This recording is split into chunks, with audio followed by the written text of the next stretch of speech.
घटनार दुईटी दिग गोटे पटे किट रे जो अघटन है सारा ओडिशावासी मर्माहत एवं अपर पक्ष जो किट रे कलंकारी बोली जो प्रचार होची जदि किट रे जो केलेंकारी हो बा अघटन हो तार उपयुक्त तदंत हो जो माने एथिरे दोषी से विरुद्ध में दृढ़ कार्यानुष्ठान हो किंतु ये जो किट रो अघटन को नहीं जो किसी मीडिया सो कॉल्ड बुद्धिजीवी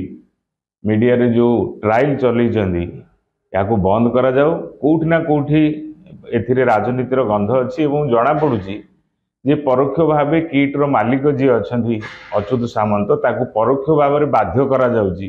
जे एक निर्दिष्ट राजनीतिक दल में सामिल हुंतु बा तार दासत्व स्वीकार करंतु। बड़ दुखर विषय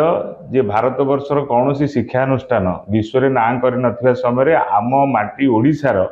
एक शिक्षानुष्ठान जोठी आमे जहाँ खबर रखीचु 70 रु अधिक देशर छात्र छात्री विशेषकर आम देश और राज्यर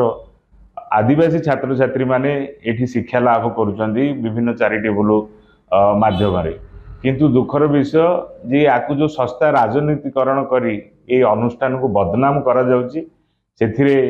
हजार हजार छात्र छात्री शिक्षार वंचित हेबे एवं एक शिक्षानुष्ठान जोठी प्रति वर्ष हजार हजार पिलांगर भविष्य तैयारी होची तांको बदनाम करने को जो तुच्छा नीच प्रयास करा जाउची सेथिरु क्षांत रुहंतु एवं आमे पुनर्बार कहूँ जदि जो अघटन होती जदि किसी केलेंकारी होती तार उपयुक्त तदंत करा जाऊ एवं जो माने सेथिरे दोषी से विरुद्ध में दृढ़ कार्यानुष्ठान ग्रहण करा जाऊ ये सस्ता राजनीति करा न जाऊ।